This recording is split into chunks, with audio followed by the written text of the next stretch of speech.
one up on you. So bitch, fuck your crew. I got the flower power fireball, bust you in two. Since I already did videos talking about the two Sonic movies, I figured it'd be appropriate to talk about the Mario movie. And after all, we've done plenty of videos on this channel talking about the other attempts at Mario movies.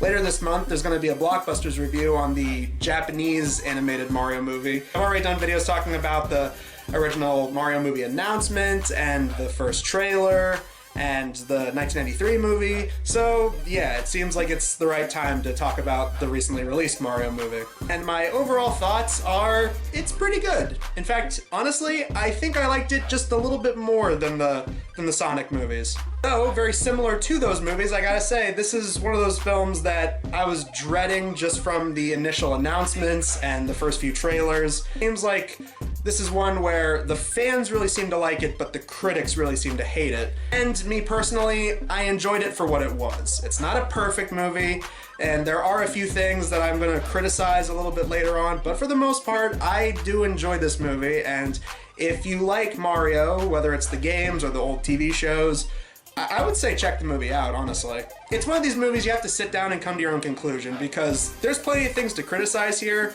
but at the same time, I didn't mind them too much. The plot is very similar to the 93 movie in that you have two struggling plumbers who are brothers, Mario and Luigi, and everybody around them says that they're a joke. And you have a character named Spike, which, again, took me back to the 93 one, because that is a character from Mario lore, and he's not what he looks like in the games. Mario and Luigi aren't very successful plumbers, even their large, extended Italian-American family just kind of laugh at them and call them a bunch of mooks. Then they end up seeing that there's a big flooding situation going on in the middle of Brooklyn, so then they go down into the sewers to try and fix it.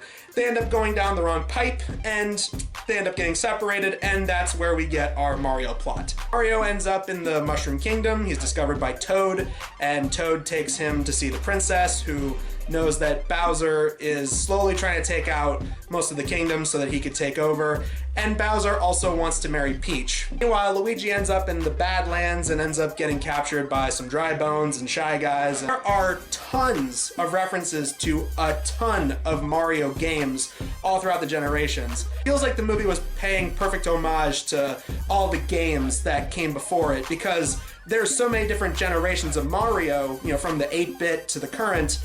It feels like they were kind of picking and choosing and referencing all their best hits. And honestly, you know, for a Mario movie that came out this late, you know, 93 movie, that came out when it was still relatively new. All these years later, it feels like they're finally realizing that they have tons of games to pick through, and they referenced all their best hits. After Peach puts Mario through a training montage, they decide to go and ask the Kong Kingdom for help. And of course, this is where we get Donkey Kong and Cranky Kong. And in this version, Cranky Kong is the king of the Kongs. I guess that's kind of a neat little throwback to that Cranky Kong is supposed to be the original Donkey Kong from the original game, and that Donkey Kong is his son. Thought that was kind of neat. And yes, we do get to see the other Kongs very briefly in the background. You know, they even point out Diddy Kong by name. One of the lamer things about that cameo, no Lanky. No fucking Lanky Kong. Why the fuck not? What did Lanky do? But one of the best things about the Kongs in this movie, they actually play the DK rap from Donkey Kong 64. After Mario and Donkey Kong fight it out and Mario ends up winning, Cranky Kong and Donkey Kong and all the other Kongs say that they're going to try and help Peach and the Toads fight off Bowser and his army. And then we get a sweet reference to the Mario Kart series. They have them riding and racing on these karts, and they even go down Rainbow Road. If I were to criticize anything about this movie, there are two things that I semi-agree with when it comes to a lot of the critical reviews. This is very minor, but the weird use of pop music in this movie, the only one that's kind of okay in my book is they use Don't Sleep Till Brooklyn by the Beastie Boys in the beginning when you show Mario and Luigi running through the streets of Brooklyn. And the thing is, I like these pop songs that they play, but like, they just felt really weird and shoehorned in. Like, you have Holding Out for a Hero being played when Mario is being put through his training montage. I don't know. Maybe it's just because I'm so used to that song being in Shrek 2. Then you got Take On Me, one of my favorite 80s pop songs, and it's used when they first get to the land of the Kongs. And it's like, I like that song, but why is it there? And then near the end of the movie, they play, what is it, ELO's Mr. Blue Sky before they go to the end credits, and it's like, I like that song, but the fact that it's in a Mario movie just kind of struck me as odd. So I will say, I'm so glad they didn't try to crowbar in Jumpman by Drake. Maybe it's just me, I'm not the world's biggest fan of that song, but seeing how, Jumpman was the original name for Mario when his character was in the original Donkey Kong, the fact that they didn't try to crowbar that song into the soundtrack, I'm so glad that they didn't do that. All I'm saying is, come on, man. You're making a Mario movie, the Mario soundtrack should have been some easy choices. I mean, yeah, you got some of the original music in there, that's tight, but, I mean, come on. Why not some Brentafloss? Why not One Up by Rucka Rucka Ali? Why not do the Mario in German from some kid that did like an MS Paint video on YouTube back in like 2006? Why not? The other thing that I can think of that I think could have been better was some of the characterization. Like, at the very beginning of the movie, you have it that Mario thinks he's a joke, because a lot of the people in his life, including his own family members, think he's a joke. And then, like, just when you're not thinking about that, they finally bring it up once later on in the movie, like shortly before the third act starts. You have a scene where Mario and Donkey Kong are talking to each other, and they try to tie it back around because Cranky Kong also thinks that DK is kind of a joke.